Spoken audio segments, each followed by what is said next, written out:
Okay, I get everybody. Hi. This is the second time that I'm going to record this. The first time I did it perfectly, said everything that I needed to say, had all my little notes in front of me, and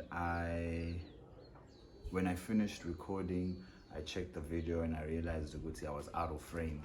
That's because I was within my cups. Courtesy of Royal Flush. It's really good. I highly recommend it. No, I'm not sponsored by Royal Flush, but it would be nice if they did. Today we are here within the cups, courtesy of Tanqueray. That orange-ish flavor one. It's very good. It's new to me. I didn't know it. Okay, so let's get cracking. So today's topic is about home loans and how to purchase a home while working as an English teacher in South Korea specifically, but I suppose Asia in general. Wow, English. Okay, so without further ado, I'm just gonna jump straight into it. I just want to have all my notes prepared in front of me. Give me 1 minute. Give me less than a minute. But anyway, so yeah, this is welcome. I mean, this is the first video that the Vagabonds have put out since last year. A lot has happened. So I guess from the Vagabonds, even though there's just one of me right now, Happy New Year, Merry Christmas, all the things. All right. A lot was going on in our lives. As you can tell, I'm currently back in South Africa. I'm only here for a very short while. I've been home for 3 weeks now. I head back next week. And so there's a couple of videos that I would like to share with you guys. So this one is long overdue.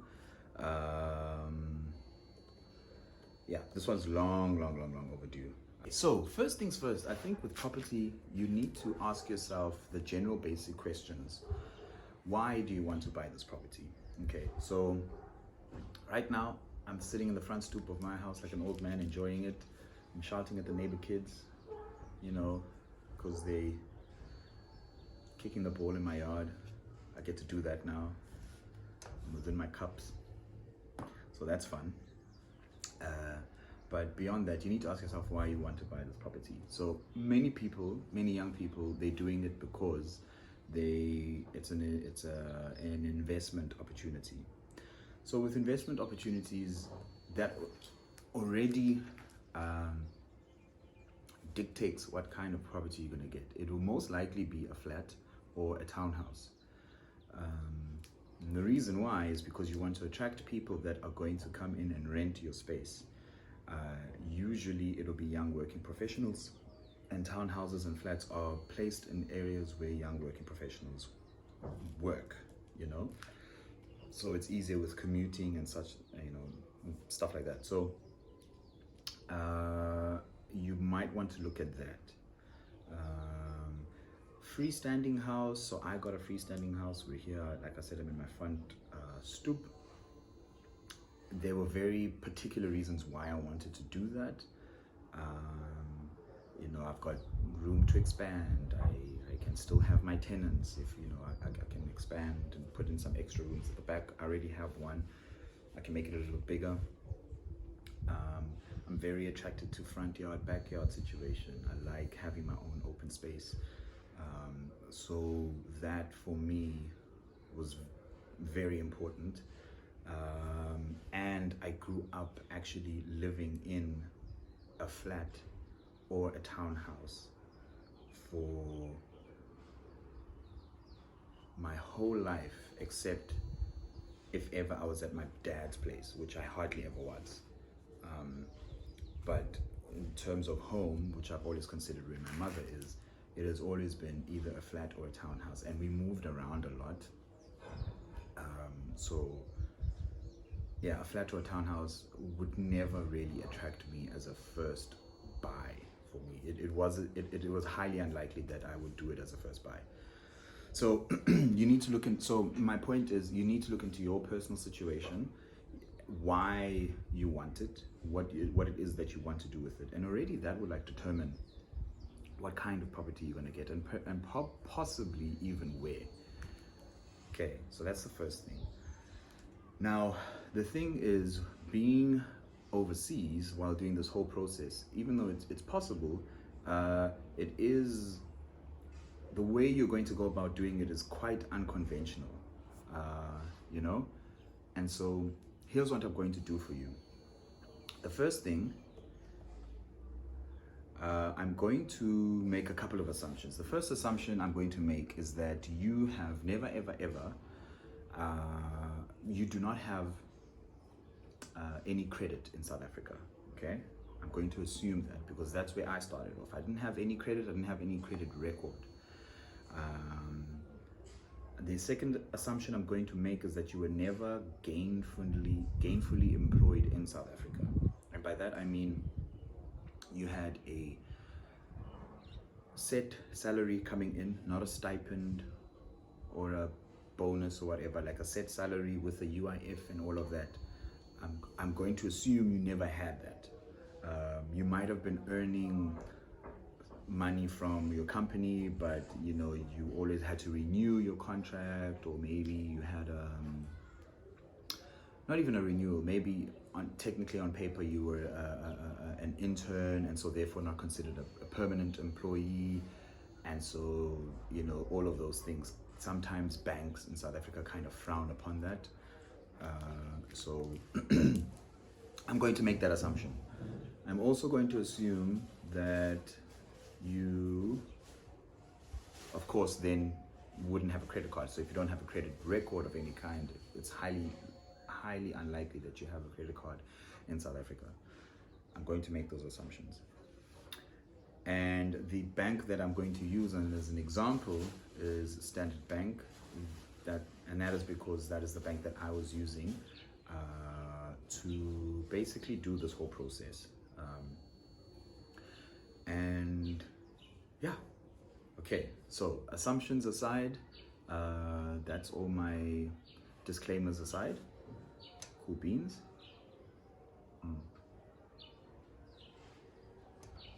Okay. All right. Now that we've done that, let's start. So when just before I left for South Korea, I approached Standard Bank, and what I actually wanted for them was a credit card.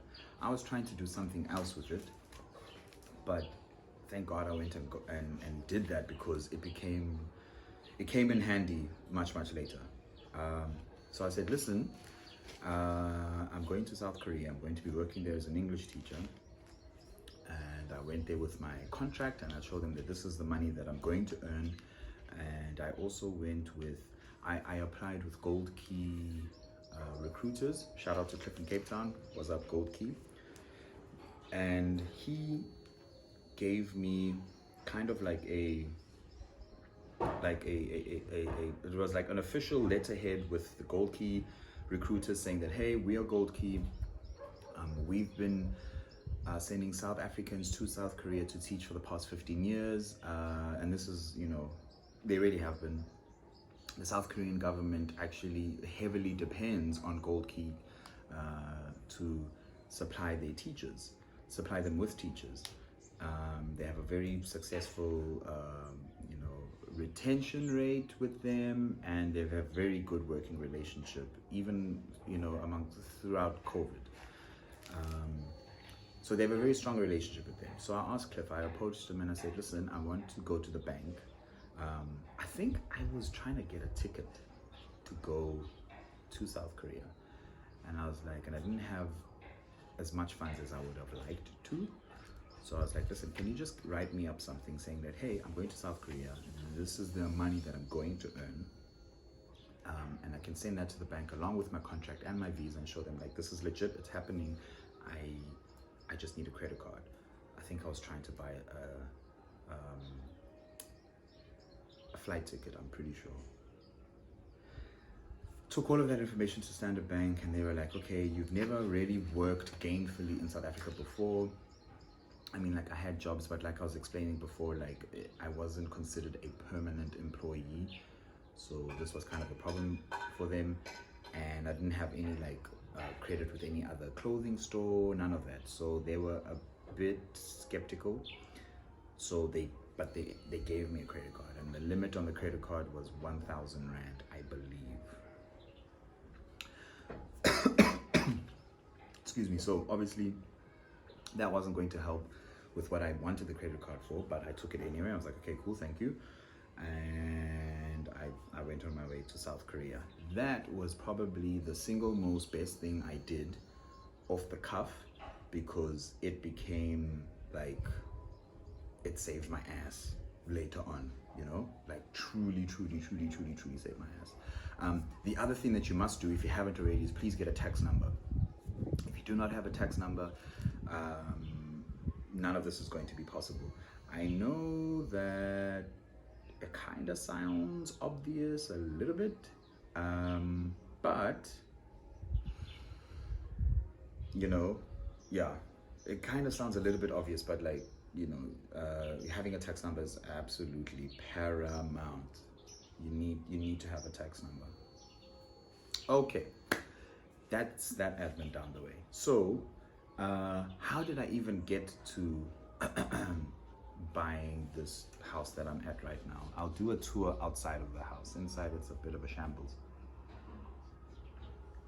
Okay, it's not, I'm me, but you know, also I like to keep some things private. First thing you need to do, when you get your salary from South Korea, or whichever bank that you bank with, in whichever country that you work in Asia, if you're in Taiwan, if you're in China, or if you're in Vietnam, you must send money home to South Africa. Okay, I'm going to use Korean currency. When I'm speaking, please do the conversions as according to the country that you are in. Okay, so most teachers in South Korea earn at least, I mean, most earn way more than this, but I'm just gonna, baseline. Most teachers earn at the very least 2.2 million won, right? So here's what you do. You send half of that, or here's what I did. Okay, if you're hearing that, they're doing construction on my roof, so it'll get a little loud. So, okay, I sent, I think it was 1.2 million won to South Africa every month without fail. So that communicates several things to your bank. First of all, as far as your bank is concerned, this is disposable income for you. The fact that you're sending it home as a savings means that I don't really need it. I have this much amount at my disposal, and I still obviously have quite much more left over, because I still need to live and do whatever I need to do in the country that I'm currently in. Okay, so here's the trick. You need to send it every month. You need to be consistent.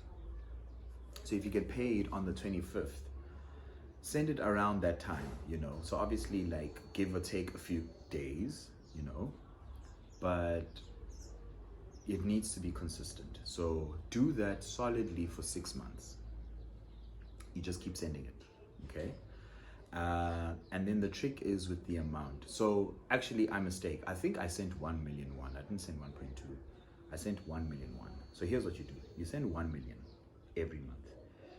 It can be more, but it can't be less.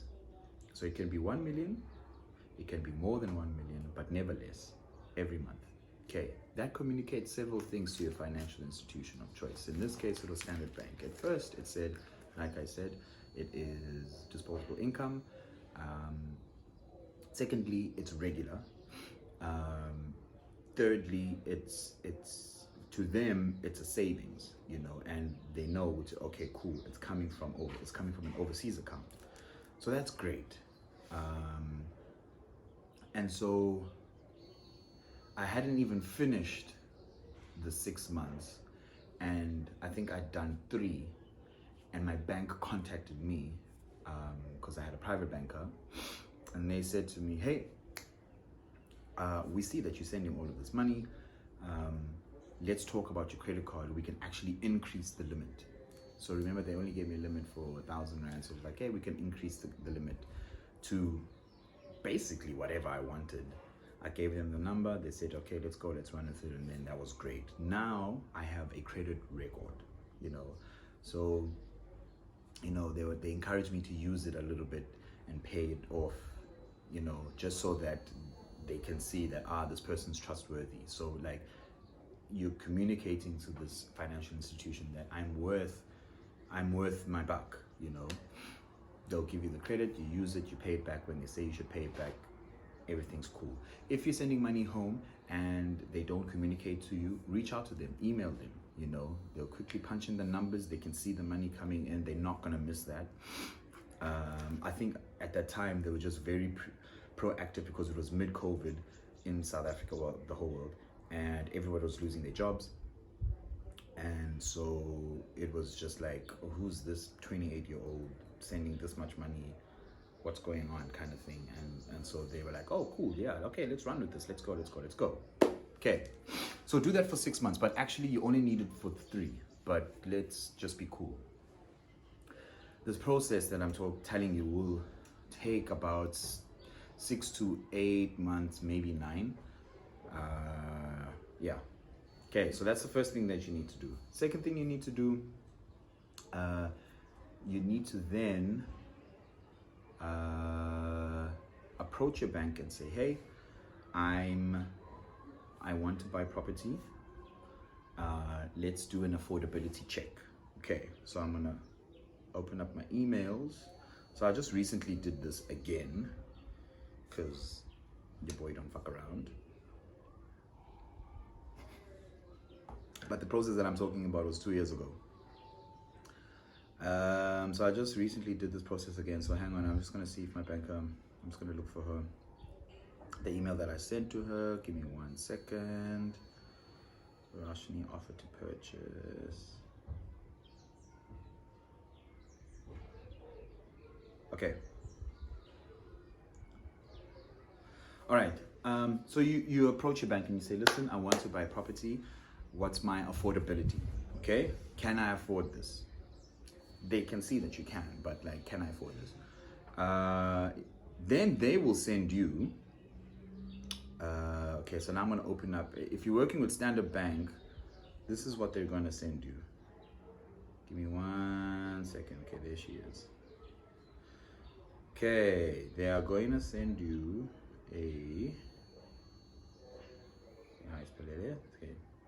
an application form.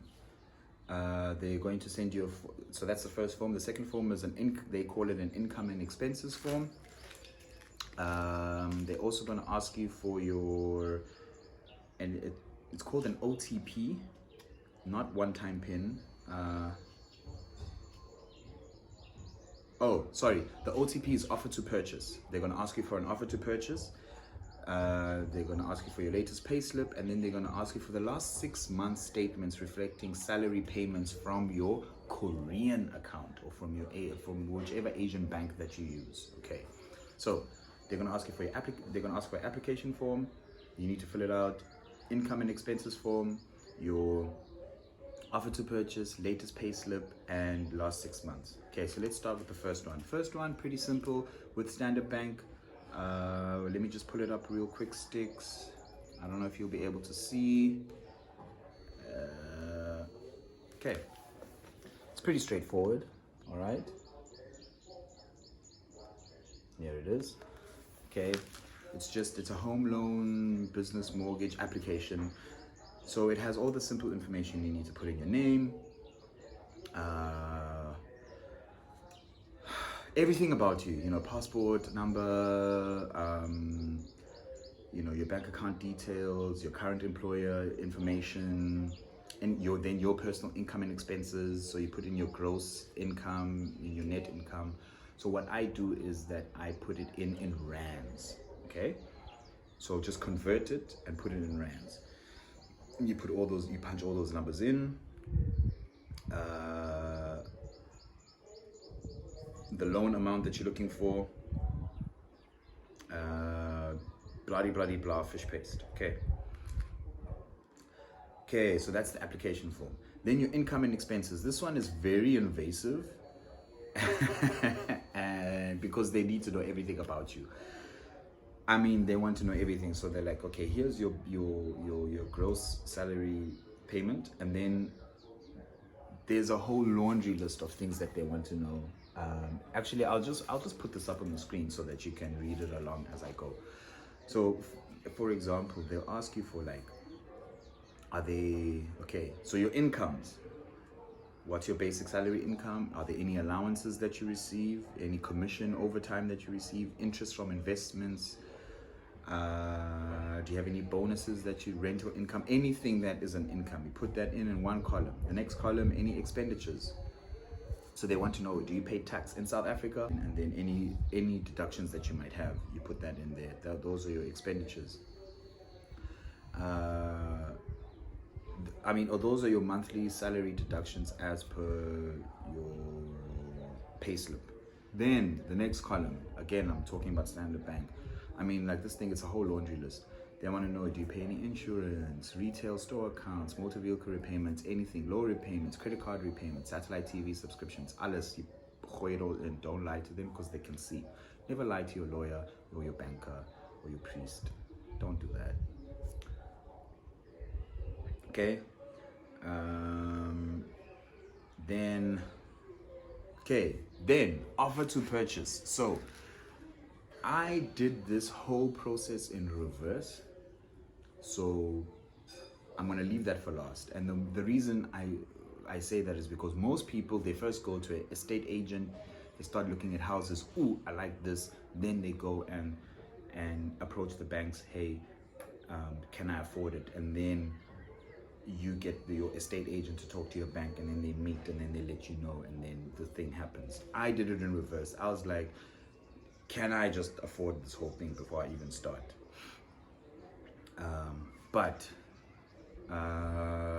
So I'm going to leave that offer to purchase for last. Then the next thing, your latest pay slip. If you're in South Korea, you can get an official one from your school. You can ask them to print it out for you. It's a bit of a schlep. I didn't.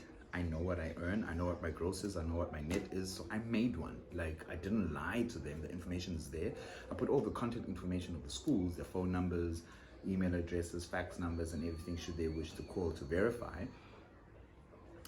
But it's all there. I just made one. Went to Microsoft Excel, put all the information in there. Bob's your uncle. Let's not get fancy. You know what I mean? Then your last 6 months bank statements.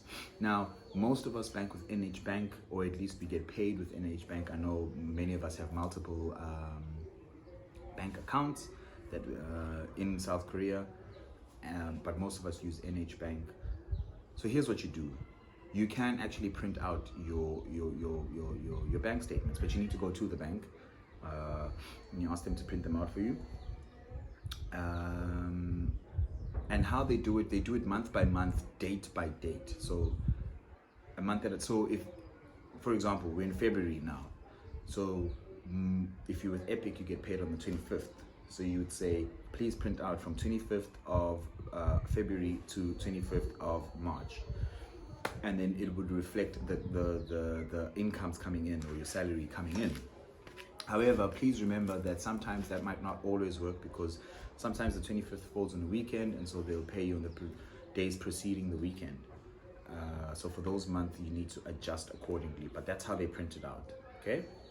Once you print the whole thing out, obviously your bank statement is not going to be in English, and of course the currency is not going to be in rands. Now, this is not an issue. It almost was an issue with me with Standard Bank, but I had to be sharp with them, and I needed to remind them of something.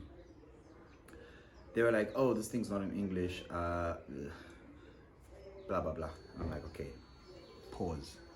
First of all, you are a financial institution and you deal with numbers, rands and cents, okay, digits, units. This is who you are, okay? This shouldn't be an issue for you. Secondly, of course, it's not going to be in rands. I'm in a foreign country. It's going to be in the currency that they use. Are you telling me that as a financial institution, you don't know how to convert from one currency to another? Really? Okay? Don't play these games. Print out your 6 months bank statements from your NH Bank. Get a highlighter, literally, and you just highlight where your salary comes in. There's just going to be 6 highlights. That's it. Send it and say, that's my salary coming in with my name at the top. For extra decoration, I recommend that you take your bank book that you got from your bank. Remember that thing? And you photocopy that. That has your name, your names, your bank account number, and your signature. All right? And you hand that along with your 6 month bank statement. On the bank statements, it just has your account number and name. So they can see that, okay, it corresponds, this is the same person. For extra decoration as well, you can also photocopy your bank, your ARC card, so they can see it, like, this is in Korea, this is who I am. You know, sort that out, send it.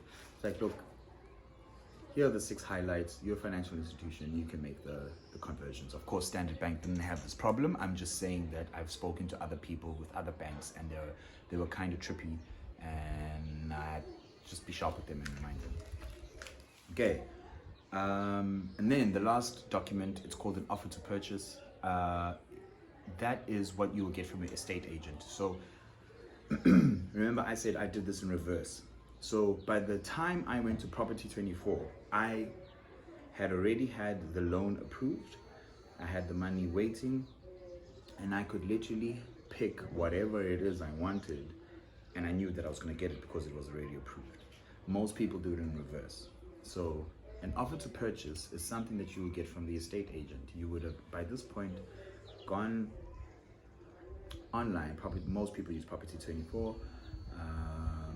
They find a property, they contact the estate agent. Now, you're overseas, you can't really see the house, so you're gonna have to send people over, family members, friends, and the like, and they will look at the house for you. And if you tell them yes, they'll say okay. They'll send you a whole bunch of documents. You sign, print, scan, send it back to them.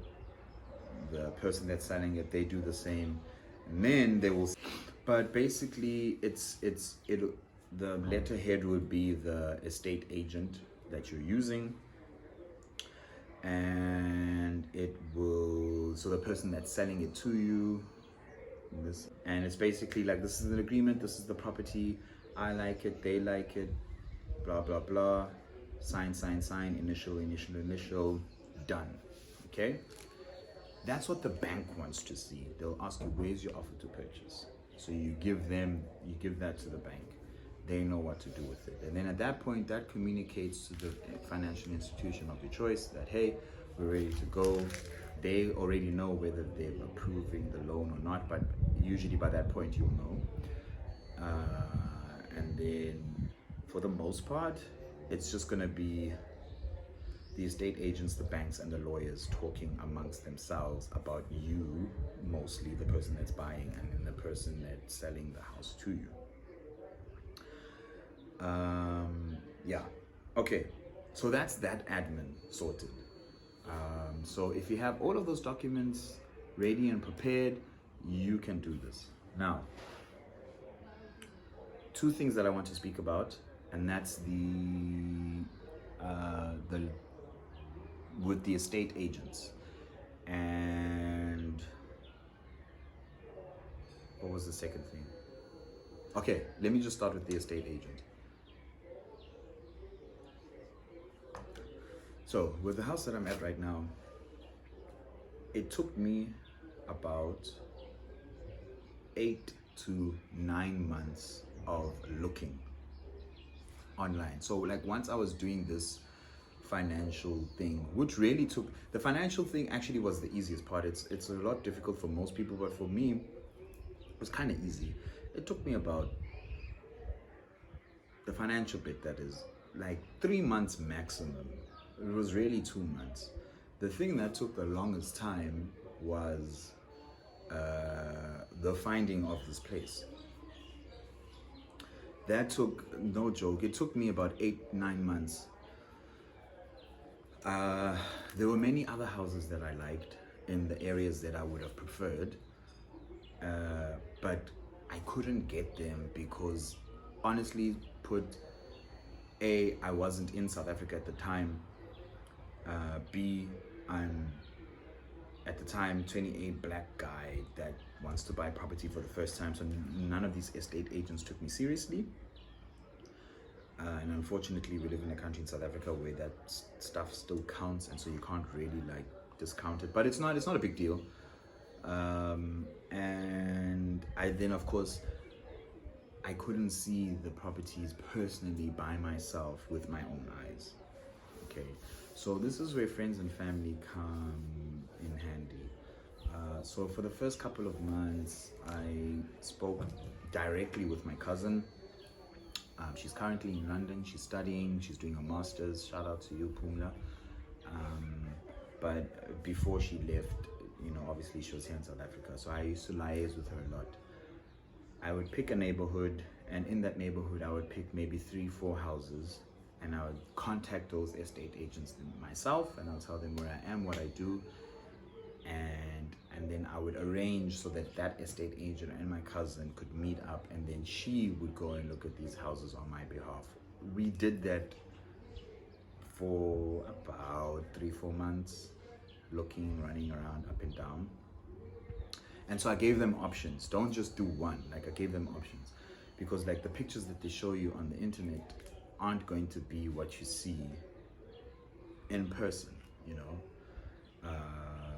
So for example, when I ended up here, when I asked them to come and look here, I think I had like 4 houses that I wanted them to see in this general area. They got here, the one that I actually really wanted. As soon as they got there, they were like, no, don't take this one because of this. Like, there was mold in the house. Of course, they're not going to take pictures of that. The roof was kind of a bit of a situation. The second house, it was right by the beach, beautiful, but it just needed more repairs than I was prepared to fork out money for. So I didn't take that one. All of these things that you won't be able to see on the internet. Also, whoever you send to look at the houses for you, please tell them, Uguti, when they should also pay attention when they're driving to said location. Unless you know the location yourself and you've been there before. So I've never been this side of KZN ever. I think once or twice before, and I was passing by. So I couldn't really tell. So when to ask them to check, like when you're driving there, what are you seeing? Are you seeing lots of just like vagrants just chilling there? Like, how's the neighborhood? Is it dilapidated? What's the vibe that they're feeling? During the day, is it busy or is it not busy? Because like if it's not busy and it's quiet, that means like, okay, people are working there at work. That means you have people that are working professionals or retired and they're super quiet, and so therefore like there's some sort of stability in your neighborhood. Is there a school in your area? And if so, how many, and how close to your house? Because again, most people want to send their kids to schools nearby. Again, that communicates stability.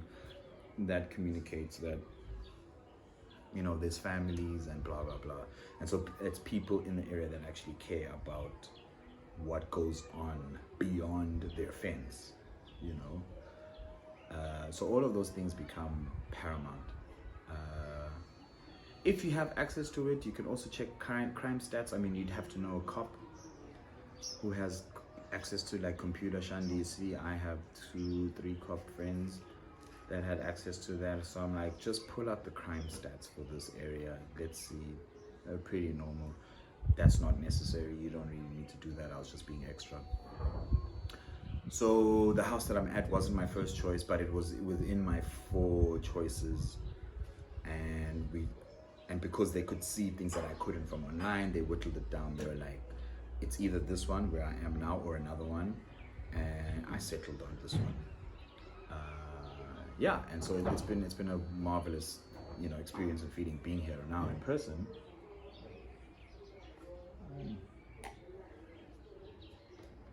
But yeah, so that's kind of the thing that you're going to have to deal with. I remember now the second thing that I wanted to say to you is that you need to, when you send money home to South Africa for those 6 months, it doesn't necessarily need to stay in your South African account. They just need a record of it coming in. What you do with it afterwards, when it reaches your bank, that's entirely up to you. But they just need to see that, okay, every month you're sending money home. Another thing, this is specifically for South Korea, but I think it would work for other countries as well. If you're sending money home, still remitting through NH or KEB, most of us South Africans remit through KEB Bank, please stop that. It's expensive and annoying, and they take lots of money. I highly recommend that you use JME remittance account. I'll put the links up for you so you can check it out. JME, they're very, very cheap. They cost 7,000 won to send money to South Africa. It's very efficient. You just use the app. But disclaimer, when you're setting up your account, please make sure that you have a South African cell phone number that you have access to, so that you can get the one-time PIN. You will only need the one-time PIN one time when you link your South African account. They'll send the PIN to that phone number. You put the PIN in, and then after that, they will never ask you for it ever again. So if you haven't left South Africa and you want to buy property, here's what you need to do. You need to port your number. If you're not already with Vodacom, port your number to Vodacom, and then when you are with Vodacom, you need to change to contract with Vodacom. Pick the cheapest contract that you have that Vodacom offers. I mean, like the really bottom of the line. You just need to be on contract with Vodacom. I think the cheapest one they have is like 99 Rand or something a month. And the reason why is because you're going to need it to get your SMSs from South Africa for your one-time PINs. It comes in handy. Especially with Standard Bank. Sometimes they do send one-time PINs with email, sometimes not. So if you can do that, if you haven't left South Africa yet, you're going to Korea, please do that. Switch to Vodacom, port whatever number you have to Vodacom, then when you want you within Vodacom, switch to contract and pick the cheapest contract that they have. It will work in South Korea. If you're already in South Korea, I would say, and your South African number is still active, I think the most you can do, either if your SIM card is with you in Korea, send your SIM card home, ask anybody to buy a cheap little phone, and then whenever there's a one-time PIN that comes in, call them and say, hey, please check the one-time PIN, wada, until they can send the SIM card to you, or you can come to South Africa and collect that yourself. Okay, so I think that's all with the admin of housing. But other than that, happy shopping in terms of housing. I'm doing you a disservice. I need to give you something. Okay, two other options. So, like I explained to you, that I did this entire process with Standard Bank, which is fine, it's cool beans, but you also have another option. There are institutions, other financial institutions, that help you find good deals with bonds. And so my good friend Pearl Pillay actually put me on this. What's up, Pearl? Shout out to you, shout out to Youth Lab, shout out to the NYDA and the good work that you're doing for the youth of the Republic. We thank you.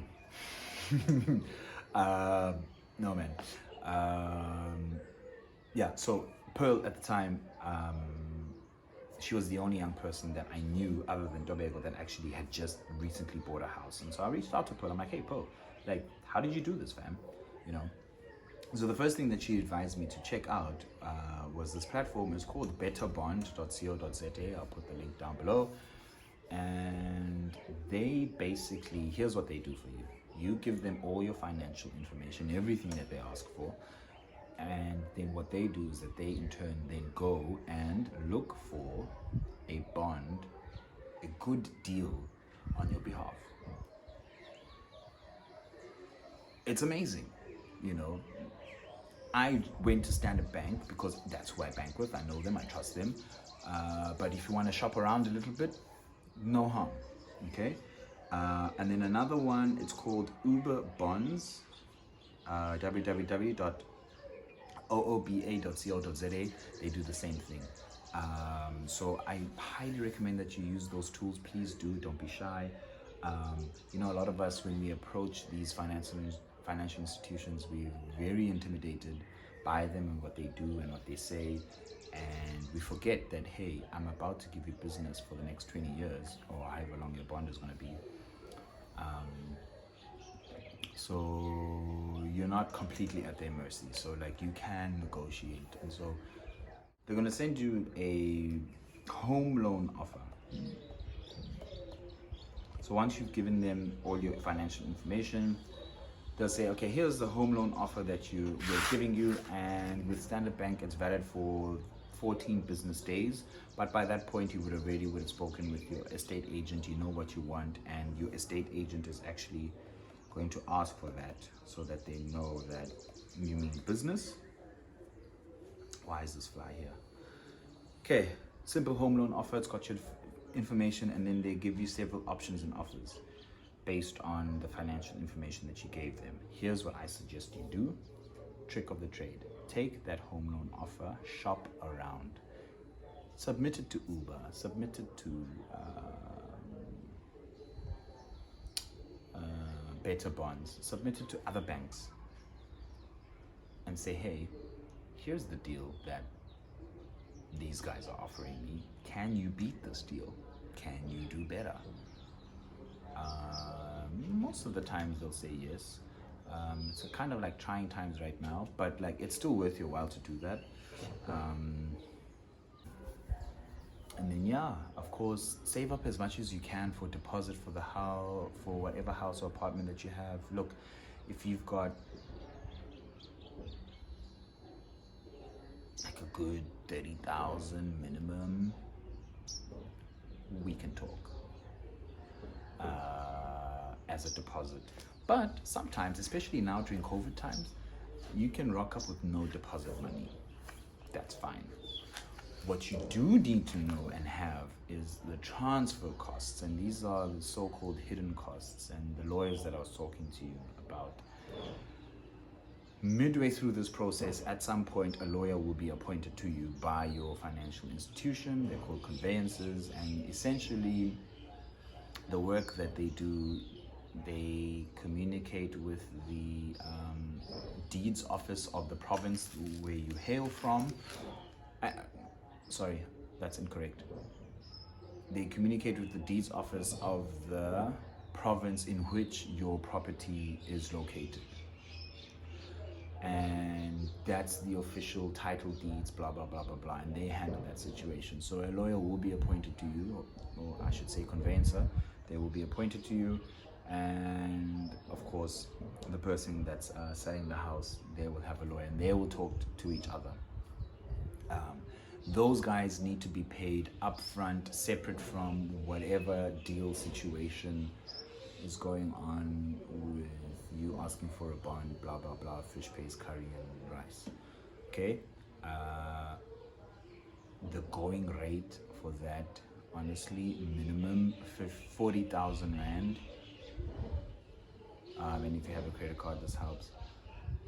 Minimum 40,000 Rand, maximum 50,000. It would be between 40 and 50,000 Rand that you need to pay the lawyers for that transfer.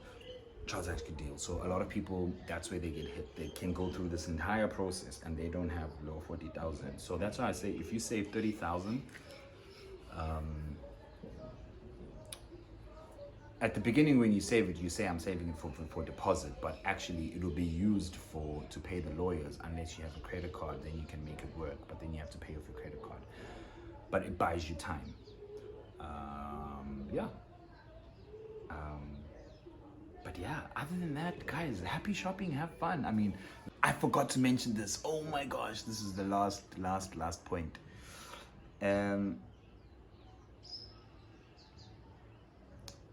Because you're going to be overseas, you can literally do almost everything online. So they will send you letters and emails. They send it to you. You sign, you print it out, sign it, scan it, send it back. There's going to be a lot of that back and forth and a couple of phone calls which will cost you an arm and a leg. But considering what you're trying to get and buy, it's really nothing. And you're going to have to tighten the belt a little bit. Come on. So like no more night outs and stuff. Literally go to work, come back, buy groceries. That's it for like a while.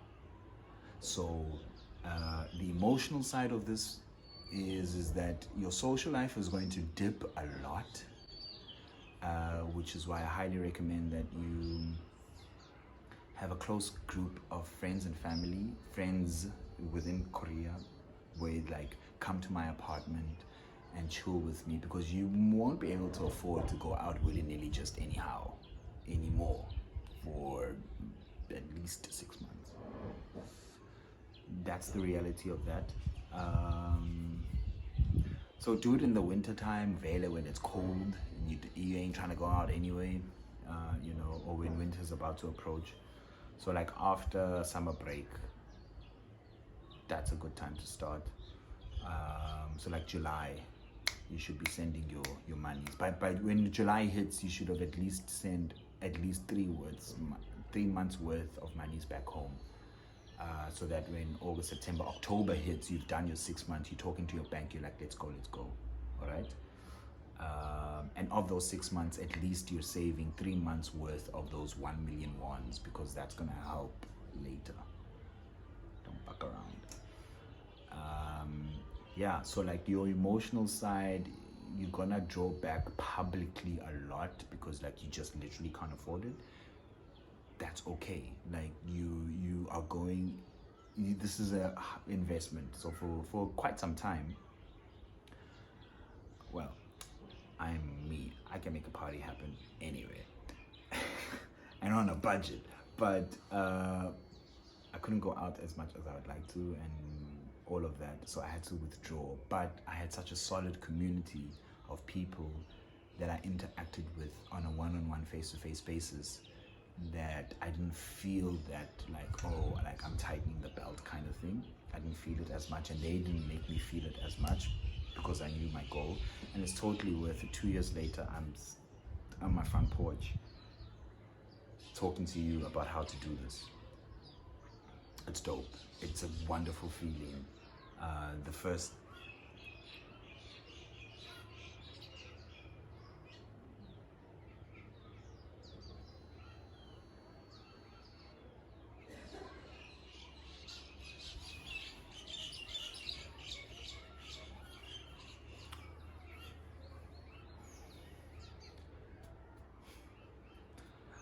first time I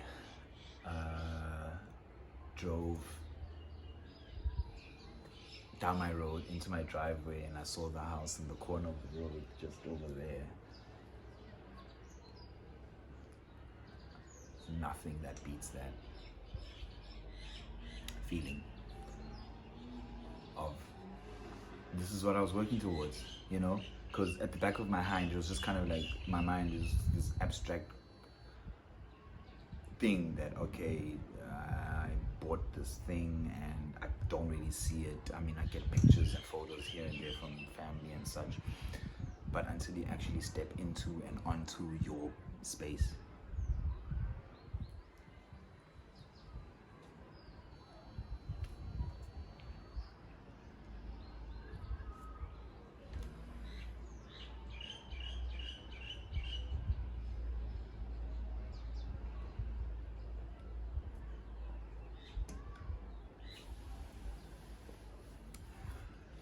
Nothing beats that. Excuse me. So, it's all worth it. I think that's all I can answer for now. I think I've said as much as I could say, but obviously everybody's individual situation is different. Of course, reach out to me on all my social media platforms. I'll put that down below. I actually only really use one nowadays, and I mostly use Instagram. I don't really like giving up my Twitter because I like that platform to just talk shit. Because I can just talk shit. I talk shit about people, they talk shit about me. It's just a shit show. So don't reach out to me on Twitter because I'm probably gonna cuss you out. Reach out to me on Instagram. That's, in terms of persona wise, that's just a very true reflection of who I am. So reach out to me on Insta. Yeah. And hey, congratulations for even considering this. Thank you if you made it this long with this video. Thank you. And if you have any questions, please ask.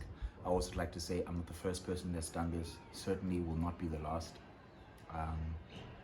So if you'd like me to recommend you to other people that I know that have done this, by all means, I would not be offended. Please, okay? Don't be shy. Yeah, that's all. Okay, I'm gonna go now. I think I've said everything I needed to say. Thank you once again for watching this entire thing, and happy house hunting. Okay, sorry, I got carried away and I forgot to say the thing that I needed to say. So because you're going to be overseas and you won't be able to sign everything, there is one document that will require you to be physically in person to sign, and that's the document that the conveyancers are going to send to the deeds office of the province, of the capital of the province in which your house is located. You can't email, fax, none of that. So what they need to do for you is do a power of attorney. Long story short, that's a very serious document that just says I authorized so and so to act on my behalf on basically everything. It's like marrying someone, you know. So you're going to need Leo document Leo. The most that the lawyers can do for you is that they'll email that to you. You sign the person, you sign your name, and then you appoint a person that you want to act for and in your behalf. I used my cousin, and then they sign it, give their ID, and then they give it to the lawyers. And then when it's time for them to sign the actual title deed, that person that you appointed will sign, but on your behalf. So the understanding is that the house is yours and everything, like it's yours. It's just that you can't physically be present at the time for whatever reason. In this case, you're literally overseas. So therefore, the person that you've appointed will then be able to sign on your behalf. It's a very serious document, so choose wisely on who you choose pick to do that for you. And power of attorneys, there's general power of attorneys where they can use for anything willy-nilly. There's also specific power of attorneys where they can use it just for that specific purpose and then it no longer is valid, so to speak. At that point, like I said, you will have a lawyer appointed to you and then they will discuss your options with you.